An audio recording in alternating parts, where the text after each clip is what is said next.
বেগুন দেশক গৃহীয় দেশক এখন মানে মোবাইল মধ্যে গৃহীয় হলো দেশনা করে প্রচার করে ও তো ফসার বান্ধা হলো প্রচার করে আগামাতা ন জানিয়ে নেও প্রচার করে জানিয়ে নেও প্রচার করে বেগুন ফসারক সুন্দর করে যাও নিবেন বিচার বিবেচনা করে শিবেন এটা জিম পালো যুক্তিপূর্ণ হতাকে গ্রহণ করবেন মানো পুব্বাঙ্গামা দামা মানুষটা মানোমায়া মানসাসে পাদটে না ভাসতি ভা কারতি বা তাত নাং দুঃখমান্নে তি চাক্ষাং বাবাহাত পাদান্তি আমি সর্বপ্রথমে সেই তথাগত অরহৎ সম্মুখ সম্বুদ্ধকে বন্দনা করছি অতঃপর শ্রদ্ধাবান শ্রদ্ধাবতী উপাসক উপাসিকাদেরকে আমার মৈত্রীময় আশীর্বাদ জানাচ্ছি তো শ্রদ্ধাবান উপাসক উপাসিকাগণ আজকের আলোচ্য বিষয় বুদ্ধ কি কোন মতবাদী ছিলেন তা কি রকম মতাদর্শে তিনি চলতেন বিশ্বাস করতেন একসময় পরিব্রাজক বৎসগোত্র নামে এক ব্যক্তি একদিন বুদ্ধের সঙ্গে সাক্ষাৎ করতে আসলেন জগৎ কি শাশ্বত বা নিত্য জগৎ বলতে এখানে আপনারা বিশ্বজগৎ বুঝবেন না বুদ্ধের শাসনের একটা মানে আসলে অনেক অভিজ্ঞতা দরকার অনেক জ্ঞানী গুণী বড় বড় বান তারা দেশনা করতে দেখেছি জগৎ বলতে তারা গুলিয়ে ফেলেন জগৎ শব্দটা এমনি যে বিশ্বজগৎ সেটাই বুঝে নেন আসলে হ্যাঁ ঠিক আছে জগৎ শব্দের অর্থ অনেক সময় জগৎকেই বোঝায় বিশ্বজগৎকে অনেক সময় আবার এই জগৎ সম্পর্কে এই পঞ্চস্কন্ধকেও বোঝায় তাই ওই যে কথাটি বুদ্ধ বলেছেন ওখানের ভাবটা বুঝতে হবে শুধু আক্ষরিক যদি আপনি বুঝে নেন সেটা মারাত্মক ভুল হয়ে যাবে তাই সেজন্য আমি অনেক দেশনায় শুনেছি বড় বড় বান তারা বইতেও লিখেছে অনেক বড় জ্ঞানী পণ্ডিত বইতেও লিখেছে ওনারা ভাব বুঝতে না পারে আক্ষরিক অনুবাদ করে দিয়েছে যার কারণে সেটা আসলে মানুষ যখন পড়বে কেউ সেটা বুঝতে কষ্ট হয়ে যাবে কারণ সবাই তো আর ততটুকু জ্ঞানী নয় তো বারবার পড়তে পড়তে এগুলো জিনিসগুলো বোঝা যায় যত বেশি পড়বেন যত বেশি শুনবেন তত বেশি স্পষ্ট হবে তো জগৎ কি শাশ্বত এই যে একজন বৎসগোত্র পরিব্রাজক বুদ্ধকে প্রশ্ন করলেন এখানে ওই জগৎকে বোঝানো হয়নি এখানে এই পঞ্চস্কন্ধ জগৎকে কিন্তু বোঝানো হয়েছে তো জগৎ কি শাশ্বত বুদ্ধ বললেন না এভাবে বৎসগোত্র আরও কয়েকটা প্রশ্ন করলেন বুদ্ধের কাছ থেকে পেলেন না উত্তর প্রশ্নগুলো হলো জগৎ কি অশাশ্বত বা অনিত্য জগৎ কি সীমাবদ্ধ জগৎ কি অনন্ত সেই জীব সেই শরীর নাকি জীব অন্য শরীর অন্য মৃত্যুর পর কি আবার হয় মৃত্যুর পর কি হয় না বৎসগোত্র বললেন ভগবান গৌতম এই মতবাদের কোনোটি যে আপনি পোষণ করেন না তার কারণ কি বুদ্ধ বললেন হে বৎসগোত্র প্রত্যেকটি মতবাদ শুধু মতের কান্তার মতের অরণ্য মতের জঞ্জাল মতের শুল মতের স্পন্দন মতের বন্ধন যা দুঃখযুক্ত জ্বালাযুক্ত এবং যা নির্বেদের জন্য নয় বৈরাগ্যের জন্য নয় নিরোধের জন্য নয় উপশমের জন্য নয় সম্যক জ্ঞানের জন্য নয় নির্বাণের অনুকূল নয় এজন্য আমি কোনো মতবাদ গ্রহণ করি না বৎসগোত্র বললেন ভগবান গৌতম আপনার কোনো নিজস্ব মতবাদ আছে কি বুদ্ধ বলেন হ্যাঁ বৎসগোত্র মতবাদ বিষয়টি তথাগতের বুদ্ধের পরিত্যক্ত তথাগত দেখেছেন এই ভৌতিক রূপ এই রূপের উৎপত্তি এই রূপের বিলয় এই অনুভূতি বা বেদনা এই অনুভূতির উদয় এই অনুভূতির বিলয় তেমনি সংজ্ঞা সংস্কার বিজ্ঞান এগুলোর উদয় আর এগুলোর বিলয় তাই তথাগত বুদ্ধ মত অবলম্বনের সর্ব অহংকার ও মানের ক্ষয়ে নিরোধে ত্যাগে ও বিসর্জনে নিযুক্ত বৎসগোত্র বললেন ভগবান গৌতম এমনি বিমুক্ত চিত্ত ভিক্ষু কোথায় উৎপন্ন হয় বুদ্ধ বললেন হ্যাঁ বৎসগোত্র উৎপন্ন হয় কথাটি বলা চলে না অর্থাৎ এখানে এটা বলা যায় না। বৎস বললেন তাহলে উৎপন্ন হয় না। বুদ্ধ তাও বলা চলে না, তাহলে উৎপন্ন হয় এবং হয় না। বুদ্ধ বলেন না, সে কথাও বলা চলে না, সেরকম বলা যায় না। তো বৎস বললেন তবে না উৎপন্ন হয় না অনুৎপন্ন হয়, অর্থাৎ উৎপন্ন হয় না অনুৎপন্ন হয় না। বুদ্ধ বলেন না, তাও না। বৎস বললেন ভগবান গৌতম, আমার সকল প্রশ্নে আপনার না না উত্তর আমায় ধাঁধায় ফেলেছে, সন্দেহে এনে দিয়েছে, বিভ্রান্ত করেছে।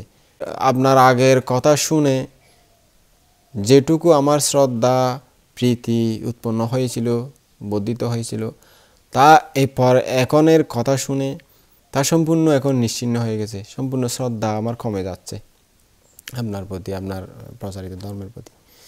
বুদ্ধ বললেন, হ্যাঁ বৎসগুত্র, এটা স্বাভাবিক।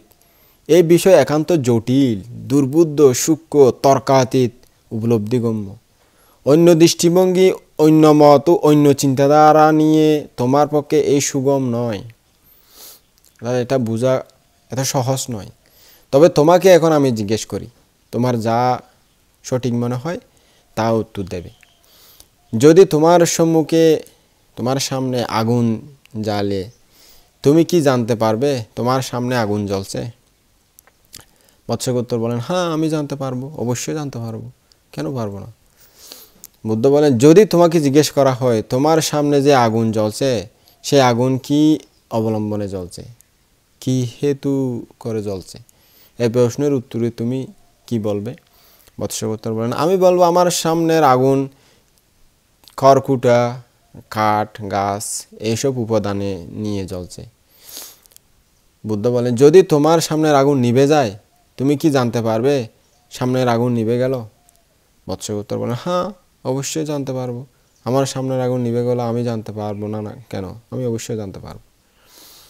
বুদ্ধ বলেন, তখন যদি তোমাকে জিজ্ঞেস করা হয় তোমার সামনে যে আগুন জ্বলছিল, সে আগুন নিভে পূর্ব দিকে গেল, পশ্চিম দিকে গেল, না দক্ষিণ দিকে গেল, না উত্তর দিকে গেল, না উপরে চলে গেল, না নিচে চলে গেল, এর উত্তর কি দেবে? বৎসগুত্র বলেন, ভগবান গৌতম, কোন দিকে গেল কথাটি এখানে বলা চলে না। আগুন নিভে কোন দিকে গেল সে কথা এখানে বলা যায় না। তবে বলতে হয় যে উপাদান সহযোগে আগুন জ্বলেছিল, সেই উপাদানের অভাবে অন্য উপাদান না পেয়ে আগুন নিভে গেছে। তার যেই উপকরণ, যে উপকরণগুলো নিয়ে আগুন জ্বলেছিল, সেই উপকরণ আর লাকড়ি, ঘাস, তৃণ এগুলো না দেওয়ার কারণে আগুনটা নিভে গেছে, এটাই বলা যায়। সেটা আগুনটা নিভে পশ্চিমে, পূর্বে, উত্তরে, দক্ষিণে, উপরে, নিচে গেছে, সেটা কোনোদিন এখানে এরকম বলা যায় না। তো বুদ্ধ বলেন, হে বাৎস, ঠিক তেমনি বিমুক্ত চিত্ত ভিক্ষুর অবিদ্যা তৃষ্ণাদির ক্ষয়ে ও অভাবে নির্বাণ লাভ হয়। তার সম্বন্ধে উৎপন্ন হয় বা উৎপন্ন হয় না ইত্যাদির কোনোটি বলা চলে না, কোনোটি বলা যায় না। বুদ্ধের এই উক্তি শুনে পরিব্রাজক বৎসগুত্র অত্যন্ত মুগ্ধ হয়ে বললেন, মাননীয় গৌতম, গ্রাম বা শহরের অনতিদূরে যে বিশাল শাল বৃক্ষ থাকে বা বটবৃক্ষ থাকে, সেই বৃক্ষে যেমন কালক্রমে শাখা পল্লবহীন, বলকল শূন্য, তার চামড়া শূন্য হয়ে শুধু সার কাঠে পরিণত হয়, তেমনি আপনার বচনও শাখা পল্লবহীন, বলকল শূন্য এবং শুধু সারযুক্ত।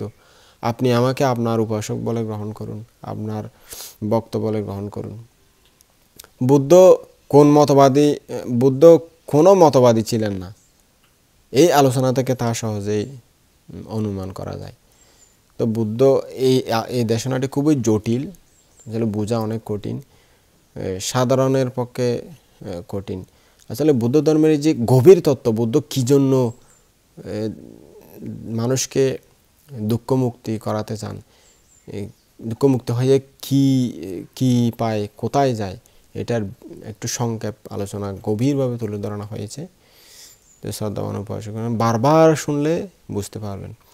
অনেকে বলতেছি না, দেশনা করেন ঠিক আছে, বুঝিয়ে দিতে পারেন না কঠিন বিষয়গুলো। এখন তো নিজে অনুশীলন না করে, ভালো করে গবেষণা না করে সবাই এখন দেশক, আমিও দেশক, তুমিও দেশক, সবাই দেশক। কারণ সোজা দেশনা দেওয়া সোজা, আচরণ করাও খুব কঠিন। আপনি প্র্যাকটিক্যালি আচরণ না করলে একটা বিষয় সহজে বুঝতে পারবেন না। প্র্যাকটিক্যালি যখন আচরণ করবেন তখন আপনি থিওরিক্যালের সাথে প্র্যাকটিক্যাল যখন সংযোগ হবে তখন আপনি বিষয়টা ভালো করে বুঝতে পারবেন। তো এখন তো প্র্যাকটিক্যাল দরকার নাই, এখন সবাই দেশক। একটা গোপাল ভাঁড়ের একটা কথা আছে, একদিন ওখানে উৎপন্ন হয়েছিল রাজা কৃষ্ণচন্দ্রের রাজদরবারে। বলছে ডাক্তার বেশি না জগতে রুগী বেশি। তখন সবাই বলেছিল রুগী বেশি, কিন্তু গোপাল ভাঁড় বলেছিল ডাক্তার বেশি। তো সেটা আপনারা সকলেই জানেন কিভাবে প্রমাণিত হয়েছিল। শেষ পর্যন্ত গোপাল ভাঁড়ের জয় হয়েছিল, অর্থাৎ ডাক্তার যে বেশি সেটা প্রমাণ দিয়েছিলেন। তো এখন বর্তমানে মনে করেন একটা যদি প্রশ্ন করি দেশক বেশি না শ্রোতা বেশি, তো এখন দেশকে বেশি বলতে হবে মনে হয়, কারণ সবাই দেশনা করতে চায়, মানুষকে বুঝাতে চায়, নিজে বুঝতে চায় না। নিজে আচরণ করা তো কঠিন, মানুষকে বলা তো সোজা ন বসে বসে গিয়া নিজে হন সোজা রে বই ফরি কাগরি মাসি তুনি হই দেন বেগুন দেশক গৃহীয় দেশক এখন মানে মোবাইলের মধ্যে গৃহীয় হলেও দেশনা করে ফসার করে, ও তো ফসার বান্ধা হলেও ফসার করে, আগামাতা ন জানিয়ে নেও ফসার করে, জানিয়ে নেও ফসার করে, বেগুন ফসারক ফসারক ফসারক হরার মধ্যে আছে তো বহুত ফসারক। তো অনুশীলন নিজে মানে মানুষেরও তো বুঝার দেয়, নিজে বুঝতে না স্যার না, মানুষেরও তো জ্ঞান বানায়, মানুষেরও জ্ঞানে বানায় ফসার করি, তো নিজেরই নিজে কেনা করে ফসার করতে না চায়, কষ্ট দেয় নিজেরই নিজে ফসার করুন, নিজেরই নিজে ফসার করতে তো বহুত কষ্ট আচরণ করা পরে, আর মানুষেরও হইতে তো আচরণ নিজে তো করা পরে, মানুষেরও হয়ে দিলে হয়। তো কথা এনুনি রাগ নবীজন যে সত্যি হইতে হতা হই আইলে উড়িলে সামান্য হওয়া যায়। তো যাক, ওনারা সদ্ধর্ম দেশনা শুনিবেন, এমন দেশনা শুনিবেন যারা সুন্দর করে ধর্ম আচরণও করে এবং মানুষেরও কিছু সুন্দর করে গবেষণা করে ভালো করে বুঝাইয়ে দিতে পারে, এরকম দেশনা শুনিবেন, তাহলে ওরা সঠিক জিনিসটা জানিতে পারবেন, প্রশ্ন করলে উত্তর পাইবেন। তো এই মানে চিন্তা করি যে কোনো মানে বিচার বিবেচনা করে গ্রহণ করবেন, উল্টা ফুল্টা হতা দেশনা এনুনি ওদের মানসিক মনের মাঝে ব্রেইন মানে ফুরাই না লাভ নাই। সুন্দর করে যাও নিবেন, বিচার বিবেচনা করে শুনবেন, এটা জিম পালো যুক্তিপূর্ণ হতাকে গ্রহণ করবেন, আর হতা বেগিন যুক্তিপূর্ণ আইন হইর, আর হতা তো অযুক্তিপূর্ণ থাকলে ত্যাগ করে দিবেন, যুক্তিপূর্ণ হতা থাকলে গ্রহণ করবেন। তাহলে ওনারা কিছুটা জ্ঞান অর্জন করতে পারবেন, ওনারা ফারামি সৃষ্টি হব, বৌদ্ধ ধর্ম সম্পর্কে কিছুটা জানিতে পারবেন, জানিয়ে নিয়ে ওনারা নির্বাণ লাভের হেতু হইব। তো ওনার প্রতি মৈত্রীময় আশীর্বাদ জানাই, শ্রদ্ধা আলোচনা এটাই সমাপ্ত করলাম।